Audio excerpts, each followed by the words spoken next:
Ya, smart listener, harga sejumlah bahan pokok mengalami kenaikan menjelang akhir tahun kemarin. Telur ayam ras itu, smart listeners, itu peraknya itu malah lebih mahal ya dari daging ayamnya ya. Itu peraknya 48.000 hingga 50.000 peraknya. Kemudian daging ayam itu per kilonya 28.000 ya. Nah, itu bukan hanya telur ayam ras saja yang mengalami kenaikan, kemudian cabai ya, kemudian minyak goreng juga mengalami kenaikan harga ya. Nah, apa yang menyebabkan hal ini, smart listeners? Apakah ini merupakan momen biasa yang terjadi menjelang akhir tahun? Dan untuk pagi hari ini kita akan memperbincangkannya tentunya di Makassar Insight ya. Kita akan memperbincangkannya kurang lebih 1 jam ke depan. Tentunya untuk hari ini kita juga akan mengundang Anda juga untuk berinteraksi tentunya di line WhatsApp kami di 0811461011, dan untuk pagi hari ini kita juga live ya di channel YouTube Smart FM Makassar dan juga sekali lagi di 101,1 Radio Smart FM Makassar. Untuk pagi ini saya sapa dulu beberapa narasumber saya yang saat ini sudah hadir ya. Di sini sudah ada Bapak Suntono, Kepala BPS Sulsel. Assalamualaikum warahmatullahi wabarakatuh, Pak Suntono. Waalaikumsalam warahmatullahi wabarakatuh, Mbak Mirsa. Gimana kabarnya, Pak? Alhamdulillah sehat. Semangat ya, Pak ya. Semangat tahun baru. Ya. Oke, kemudian di sini juga ada Bapak Arlin Arista, Kepala Dinas Perdagangan Kota Makassar. Assalamualaikum warahmatullahi wabarakatuh, Pak Arlin. Waalaikumsalam warahmatullahi wabarakatuh, Mbak Mirsa. Selamat datang di Smart FM. Terima kasih, sama-sama. Oke, dan untuk pagi hari ini Smart Listeners kita juga sedianya kedatangan juga salah satu narasumber ya, dan kita masih menantikan ya. Ini Bapak Muhammad Idris, Humas PD Pasar Makassar ya.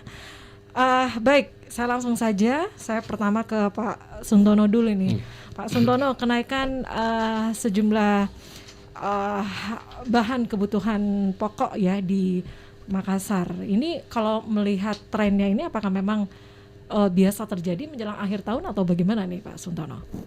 Baik, Mbak Mirsa yang saya hormati, juga pemirsa pendengar Radio FM Smart Makassar ya. Untuk menjelaskan apa yang sesungguhnya terjadi di perkembangan harga-harga di bulan Desember, si umumnya memang kalau akhir tahun konsumsi masyarakat meningkat, umumnya lah ya. Ini kan bagian dari momentum di akhir tahun, banyak selebrasi di sana, dan kenaikan itu umumnya terjadi, tidak hanya di akhir tahun. Biasa kalau menjelang hari besar keagamaan juga kecenderungan harga-harga naik. Cara naiknya itu ada beberapa penyebab sebenarnya. Sebab karena memang kelangkaan produksinya, atau ada kendala di distribusinya, atau ini hanya permainan kawan-kawan yang mohon maaf spekulan itu untuk memanfaatkan momentum dalam rangka untuk meraih keuntungan yang lebih besar. Sih sebenarnya itu. Tapi kalau kita amati secara keseluruhan kan inflasi gabungan dari 5 kota di Sulawesi Selatan itu masih dalam rentang aman, karena inflasi tahun kalender itu baru mencapai 2,4%. Dari sasaran pemerintah itu 3 plus minus 1%. Jadi masih dalam rentang aman lah. Memang diakui bahwa di beberapa komoditi, terutama di volatile food, komoditi makanan yang perubahannya cepat, itu memang ada beberapa kenaikan di sana. Di antaranya itu ada cabai, cabai rawit, ada cabai merah, ada angkutan udara, angkutan darat juga meningkat, dan yang agak lumayan itu minyak goreng, minyak goreng serta gas ini juga mengalami kenaikan yang lumayan. Dan fenomena kenaikan minyak goreng itu kan tidak hanya terjadi di Sulawesi Selatan, tapi juga di seluruh Indonesia. Bahkan secara internasional ini juga mempengaruhi karena adanya komitmen dunia internasional yang menuju ke ekonomi hijau. Sehingga penggunaan bahan bakar atau bahan energi yang biofuel itu lebih banyak digunakan, dan menghindari bahan bakar atau sumber energi semisal yang dari fosil ya, yang semisal batu bara dan lain sebagainya. Oleh karena yang dari batu bara sedikit digunakan karena komitmen tadi itu, sehingga lebih banyak proses produksi itu menggunakan energi yang terbarukan Misalnya, Pak? atau yang non fosil. Ya, Nah, misalnya. salah satunya ya itu tadi yang dari sawit itu. Ya. Nah, oleh karena banyak permintaan untuk kebutuhan industri sehingga harga sawit sekarang melonjak ya secara internasional pun begitu. Ya. Itu yang membuat sehingga menjadi adanya kelangkaan minyak goreng salah satunya. Ini salah satu ya, Ya, sebagai salah pemicu satunya. kelangkaan minyak goreng. Tapi kalau dilihat dari kenaikannya itu berapa digit, Pak Suntono? Kalau kenaikannya sih lumayan Ya. ya. Kita potret itu sebenarnya kalau cabai rawit itu andilnya yang paling tinggi ya di Sulawesi Selatan. Iya. Itu kenaikan cabai rawit. Itu naik terhadap andil inflasi itu 0 sampai 0,409. Dan tertinggi kedua itu angkutan udara 0,132 atau 0,132. Dan kalau angkutan udara ini kan karena di akhir tahun di bulan November Desember kan kelonggaran dibuka oleh pemerintah. Jadi memungkinkan orang itu meningkatkan mobilitasnya. Oleh karena mobilitasnya meningkat, ya sesuai hukum pasarnya lah. Ketika permintaannya banyak, pasti harga akan naik. Gitu. Saya kira memang logikanya ada di sana gitu. Hanya memang perlu pengaturan-pengaturan agar supaya harga itu tidak terlalu tinggi, supaya tidak membebani kelompok pembeli atau konsumen. Oke. Iya. Jadi tadi salah satu yang menyebabkan harga naik ya, itu karena adanya pembatasan bahan bakar ya, Pak. Iya. Ya. Bagaimana dengan premium, Pak? Apakah ini juga berpengaruh? Ya. Batasan premium? Iya, Ya. karena kan premium itu nanti dibatasi oleh pemerintah. Bahkan ada wacana untuk meniadakan dan akan diganti oleh bahan bakar yang lebih ramah lingkungan. Iya. Bisa jadi nanti mengarah ke pertalite dan lain sebagainya itu ya. Ini kan upaya-upaya internasional sebenarnya, tidak hanya Indonesia. Indonesia ini kan karena ikut meratifikasi konvensi, maka dia bertanggung jawab untuk ikut menyepakati konvensi itu dan perlahan-lahan untuk meninggalkan bahan baku yang memang itu tidak ramah lingkungan. Maaf, bahan bakar yang tidak ramah lingkungan. Nah, salah satunya premium yang tidak ramah lingkungan.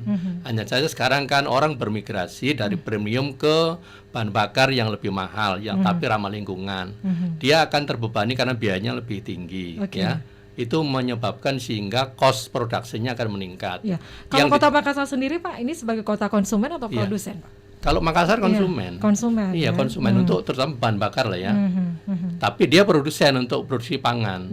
Tapi kalau untuk bahan bakar dia sebagai pasarnya atau konsumennya dari sini. Ketika itu menjadi konsumen, maka ketika harga naik banyak orang terbebani. Nah, harapannya dari konsumen adalah untuk bermigrasi ke bahan bakar yang lebih tinggi perlu adanya subsidi agar mereka itu bisa beradaptasi dulu ke harga yang lebih tinggi, supaya itu bisa disesuaikan. Lama-lama perusahaannya akan menyesuaikan dengan kondisi kemahalan itu. Tapi di sisi di masa yang transisi ini memang butuh dijembatani dengan subsidi dari pemerintah. Harapannya sih seperti itu. Adanya subsidi dari pemerintah gitu, Pak, ya. Harapannya ke sana. Baik, jadi untuk inflasi ini bisa lebih tinggi, bisa lebih rendah begitu, Pak, ya. Nah, kira-kira apa yang mempengaruhi, Pak? Bisa lebih tinggi terus bisa lebih rendah, Pak? Kalau inflasi itu kan definisinya sudah mudah ya. Kenaikan harga-harga secara umum, komoditas yang ada di masyarakat. Dan ketika harga naik itu terjadi pada komoditas yang paling banyak dikonsum oleh masyarakat, maka potensi akan lebih besar meningkatkan inflasi. Salah satunya komoditas itu ada beras, ada cabai gitu ya, ada bahan-bahan yang biasa digunakan ibu-ibu, cabai, terus bawang merah, tomat itu yang seringkali menjadi penyumbang inflasi. Kenapa? Ya karena memang komoditas itulah yang paling banyak dikonsumsi oleh masyarakat di Sulawesi Selatan, sehingga sedikit saja perubahan harga dalam arti kenaikan harga itu akan memicu terjadinya inflasi. Iya. Dan inflasi sebenarnya bukan sesuatu yang menakutkan, tapi perlu diatur. Karena dengan adanya inflasi, sektor produksi juga diuntungkan karena mendapatkan harga yang bagus. Tapi di sisi konsumen dirugikan. Oleh karena itu menyeimbangkan antara keuntungan di sisi supplier atau produsen dan konsumen itu menjadi penting. Disitulah regulasi bermain. Ke arah mana mau ditarik itu? Tarik ulurnya ada di situ, di regulasi pemerintah. Oke. Tapi kalau dari regulasi dari pemerintah, kira-kira gimana Pak? Yang kalau melihat situasi saat ini, apalagi pandemi Pak? Ya, dari pengamatan yang dilakukan oleh BPS selama ini ya, di dalam memantau perkembangan harga-harga, sangat baik sih kebijakan pemerintah itu. Kan BPS juga selalu dilibatkan walaupun tidak menjadi anggota tim pengendali inflasi ya, karena BPS sebagai pelaku di dalam mengumpulkan datanya memang sebaiknya tidak masuk ke sana supaya tidak konflik of interest. Jadi tapi kami itu dimintai pertimbangan ketika rapat-rapat TPID, apa yang sedang terjadi, yang merambat naik komoditas apa saja, sehingga nanti di sana pemerintah bisa mengambil langkah antisipasi kebijakannya kayak apa. Apakah mau didatangkan dari tempat lain, apakah mau didatangkan dari kabupaten lain, karena sudah bisa dipetakan nih komoditi bawang itu ada di mana, nanti komoditi sayur A, sayur B, sayur C itu ada di mana. Jadi kalau langka di satu tempat itu mendistribusinya gampang, ngambil dari mana nih yang kelebihan gitu. Kan ini sudah dipetakan. Sudah dipetakan. Sudah dipetakan. Ya. Itu kalau supaya dari beberapa kabupaten begitu Pak, yang ada di Sulawesi Selatan. Iya, di Sulawesi Pak? Selatan. Ya. Sudah dipetakan. Sudah dipetakan Pak. Misalnya kalau bawang merah ngambilnya dari mana kira-kira Pak? Dari Nrekang sana dari ada. Nrekang, salah satu yang paling potensial ada. Kalau cabai Pak? Cabai itu juga dari situ, Sidrap, juga dari arah-arah Bone itu yang daerah ketinggian ya. Karena cabai itu kan kalau musim seperti sekarang dia rentan kena air tuh ya. Dia produksinya menurun. Maka cabai yang masih ada itu biasanya dari daerah-daerah yang datarannya relatif agak tinggi, yang tidak mengalami penggenangan di area tanamnya. Seperti itu. Dan ini sudah dipetakan oleh pemerintah, sehingga lebih mudah mengantisipasinya. Ya. Mudah-mudahan ya Pak, di awal Januari tahun 2022 mudah-mudahan inflasi ini bisa ditekan gitu Pak ya. Ya, harapannya sih ke sana. Baik Pak Suntono, kita beralih dulu ke Pak Arlin. Pak Arlin, dari informasi yang disampaikan oleh Pak Suntono, ini ada yang ingin ditambahkan Pak, kira-kira apa yang menyebabkan kenaikan harga di sejumlah wilayah ini Pak, utamanya untuk di Makassar Pak? Ya, terima kasih Mbak Mirsa, Pak Suntono yang terhormat. Terkait dengan kenaikan harga, memang publik dikejutkan di akhir tahun 2021 terhadap kenaikan beberapa komoditas-komoditas sebagaimana yang disampaikan tadi oleh Pak Suntono. Namun berdasarkan daripada pemantauan terhadap harga, begitu juga stok dan ketersediaan barang-barang bahan pokok dan bahan penting yang dilakukan oleh Dinas Perdagangan kerjasama juga dengan Dinas Perdagangan Provinsi Sulawesi Selatan, ini masih dalam batas-batas atau kondisi yang malah ini lebih baik, dari pemantauan pengendaliannya ini lebih baik. Memang ada beberapa komoditas yang mengalami kenaikan harga, ini yang terpengaruh daripada situasi daripada pasokan, begitu juga perkembangan harga komoditas global tersebut sebagaimana disampaikan tadi. Selanjutnya adanya permintaan yang turun kerap memacu daripada fluktuasi, terutama daripada komoditas ayam dan telur. Ini menurunnya permintaan terhadap komoditas tersebut dibanding sehingga ini mempengaruhi daripada di mana permintaannya lebih kecil daripada pasokan. Ini juga mempengaruhi daripada kenaikan harga. Oleh karena itu Dinas Perdagangan Kota Makassar sebagai anggota tim pengendali inflasi daerah yang senantiasa melakukan tugas pemantauan stabilitas harga dan ketersediaan pasokan ini, kita senantiasa merumuskan dan menyampaikan hasil-hasil pemantauan kita kepada tim untuk dibahas, begitu juga dengan meminta pertimbangan-pertimbangan dari Badan Pusat Statistik. Oleh karena itu kita berharap hasil pemantauannya itu seperti apa Pak Arlin?